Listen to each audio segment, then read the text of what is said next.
Welcome everyone to a story that will grip your heart and shake your soul. In the glittering streets of Lagos, two sisters ruled like queens, untouchable, unstoppable, and utterly heartless. They had it all: wealth, power, and a city that bowed at their feet. But what happens when pride becomes a poison? When cruelty sparks a curse that no amount of money can break? This is the story of Adesua and Kemi, two women who thought they were gods, until the universe taught them they were human. Buckle up, because this tale is packed with shocking twists, heart-wrenching betrayals, and a mystery that will leave you questioning everything. Hit that subscribe button, grab a snack, and don't look away. You won't want to miss a single second of this. It was a crisp afternoon in Lagos, the air heavy with the scent of rain. The streets glistened with puddles, reflecting the city's vibrant chaos. But nothing shone brighter than Adesua and Kemi Adebayo, sisters born into a world where wealth was as endless as the ocean. Their father, Chief Tunde Adebayo, had just sealed a multi-billion-dollar deal, and the city was buzzing with their family's name. To Adesua and Kemi, this was just another day to flex their power. Adesua leaned out the window, her voice a mix of glee and menace. "Time to celebrate, Kemi. Let's make this city remember who runs it." Kemi grinned, flooring the accelerator. "Turn up the volume, sis. Let's give them a show." To the Adebayo sisters, Lagos was their playground. With one call they could shut down streets. With one post they could ruin lives. They weren't just rich, they were untouchable. But power, when wielded without heart, has a way of inviting shadows. By the roadside is a stall where an elderly woman, Mama Ngozi, roasts corn over a small fire. Her hands tremble slightly, but her eyes are warm and resilient. As the Rolls-Royce roared past, Adesua's eyes locked onto Mama Ngozi. A mischievous smirk curled her lips. "Should we?" she whispered, her voice dripping with malice. Kemi's grin widened. "Say no more." The car swerves deliberately into a massive puddle.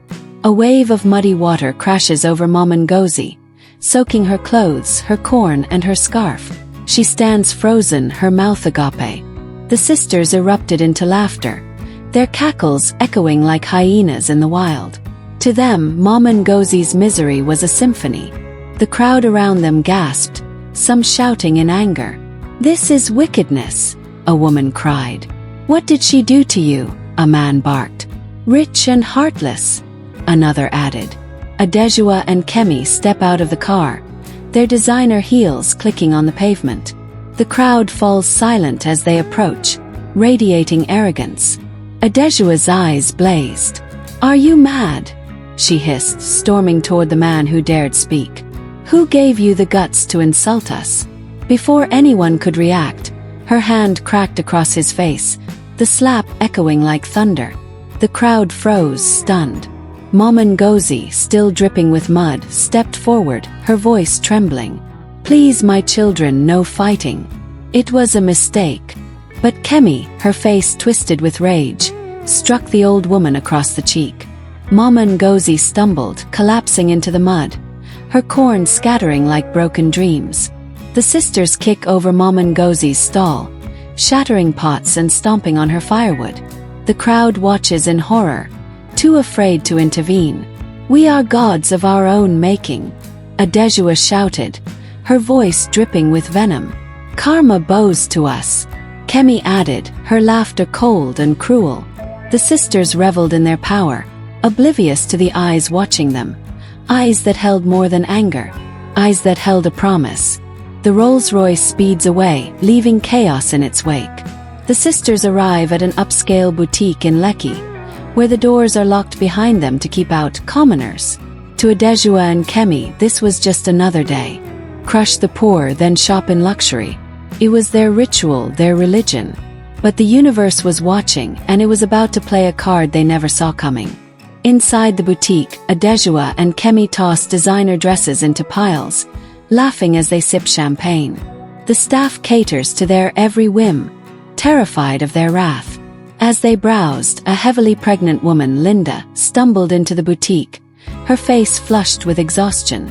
She didn't know the sisters' unspoken rule, When Adesua and Kemi shop, no one else matters. Linda, clutching her belly, was just trying to grab a few essentials before her hospital visit. Linda's bag accidentally brushes against Kemi. The boutique falls silent as Kemi's face twists in fury. "Who let this riffraff in here?" Kemi screamed, her voice slicing through the air. Linda turned, confused. "I'm sorry, I didn't mean." But before she could finish, Kemi shoved her hard. Linda stumbled, crashing to the floor, her hands cradling her stomach. The sisters hurl perfume bottles and clothes at Linda, who curls up, sobbing, trying to protect her unborn child.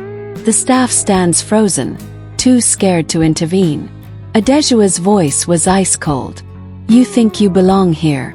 This place is off limits to people like you." The sisters didn't stop until Linda was a trembling heap, her tears mixing with spilled perfume. Then, with a snap of her fingers, Adesua ordered, "Shut this place down. They ruined our mood." The sisters storm out, laughing as they mock Linda. "Imagine a poor woman thinking she deserves to give birth." Kemi sneered. To Adesua and Kemi, this was entertainment. They drove home, partied until dawn, and fell asleep without a shred of remorse. But as they slept, something was stirring, something that would shatter their world. The next morning, chaos erupted. Kemi's scream tore through the mansion, waking everyone. "Who are you?" she cried, stumbling back from her sister's bedroom. A frail, disheveled girl sits on Adesua's bed, her eyes sunken, her skin rough and scarred. She looks nothing like the glamorous Adesua. The girl rubbed her eyes, confused. "Kemi, it's me, Adesua. Why are you screaming?" Kemi backed away, her face pale. Chief Tund and his wife Ronk stormed in, their eyes wide with horror. "Who are you?" they shouted. "What's your mission here?" The girl stands, trembling. "Mom, Dad, it's me, Adesua." But before she can explain, security guards burst in, dragging her out. She screams, "I'm your daughter," as they toss her through the back gate like trash. Adesua lay in the dirt, bruised and bleeding. Her family didn't recognize her. Her voice, her pleas, nothing worked.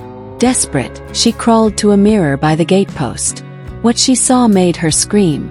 "This can't be real," Adesua sobbed. "This is a curse." She banged on the gate, pleading, but no one listened. Not her sister, not her parents, not even the maids. She was a stranger in her own world. Adesua wandered the streets of Lagos, her once sparkling eyes now dull, her bare feet bleeding. She knocked on the doors of friends who once worshipped her, but they laughed in her face. "You, Adesua, get out before we call security," they mocked, shoving her away. Adesua begs for food, but even street vendors turn her away. "You look like you have an evil soul," one says, crossing the road to avoid her. Hunger clawed at her belly. Despair crushed her spirit. Just when she thought she couldn't go on, she collapsed, only to be caught by a pair of gentle arms. Mama Ngozi, the old woman from the roadside, kneels beside Adesua, her eyes kind despite everything. "My child," Mama Ngozi said softly. "Where are you going? You look so broken." Adesua's lips trembled. She wanted to run to hide her shame, but she was too weak. Mama Ngozi helped her to a crumbling shack, offering her a plate of cold rice, the last food she had. Adesua stares at the rice, tears streaming down her face. She falls to her knees, sobbing. "I'm sorry, Mama. I'm the one who splashed you, who slapped you, who ruined your corn. Please forgive me." Mama Ngozi's eyes softened. "Fate has taught you what I couldn't," she said, pulling Adesua into a shaky hug. "Stay here until you find your way." For the first time, Adesua felt a flicker of peace. But was this forgiveness enough to break the curse? Adesua whispers to herself, "Maybe if I do good, this will end." But some curses demand more than apologies. Adesua sweeps the floor of a roadside canteen, her hands bleeding from the rough work. Mama Ngozi waits at the shack's door each evening, smiling gently. Adesua worked tirelessly, cleaning tables and scrubbing floors for pennies. Her hands blistered, her body ached, But she didn't complain. Mama Ngozi taught her to pray, to survive, to find meaning in struggle. For a moment, Adesua thought she'd found redemption. The shack's door swings open. A young man, Chidi, Mama Ngozi's son, storms in, his face twisted with rage. "You!" Chidi shouted, recognizing Adesua. "You disgraced my mother." Adesua tried to explain, but he wouldn't listen. "Get out!" he roared, throwing her into the street. Mama Ngozi pleaded, but Chidi was unmoved. Adesua huddles under a bridge, shivering in the rain, wrapped in a torn scarf. While Adesua suffered, the Adebayo Empire crumbled. Billion-dollar contracts vanished. A massive shipment was seized. Their warehouse burned to ashes overnight. Chief Tun's calls to powerful friends went unanswered. Their bank accounts were frozen, their properties seized. The family that once ruled Lagos was now a laughingstock. Kemi scrolls through X, where old videos of her bullying resurface.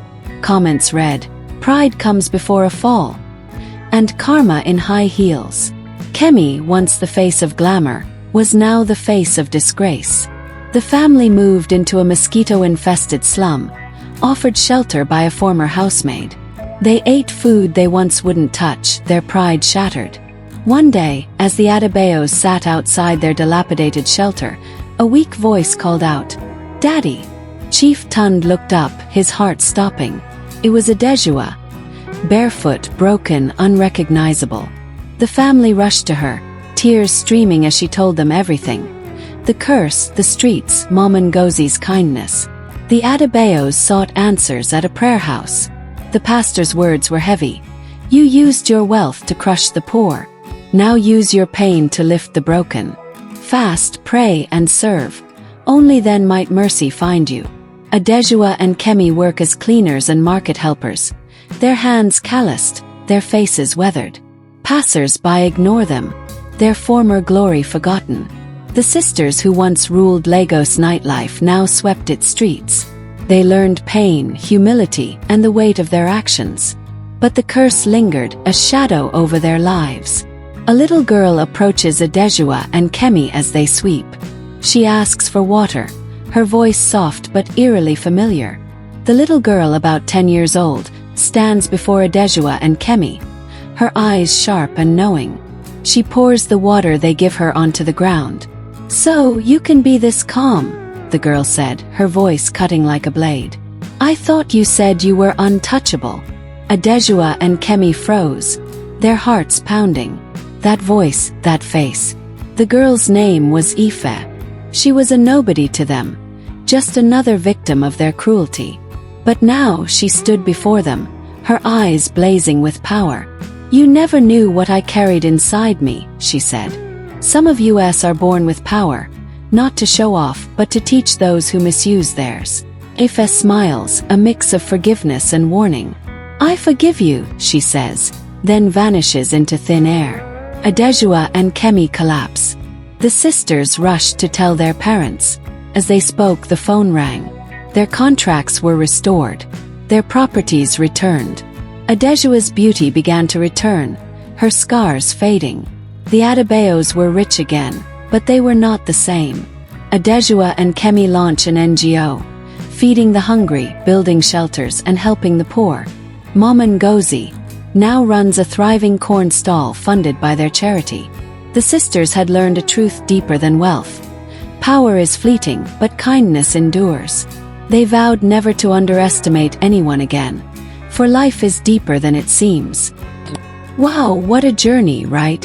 Adesua and Kemi's story reminds us that no one is untouchable, and every action has a consequence.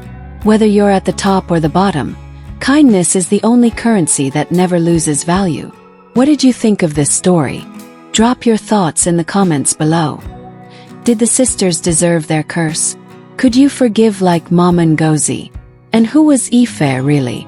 Hit that like button if this story moved you, subscribe for more gripping tales, and ring that bell so you never miss an upload.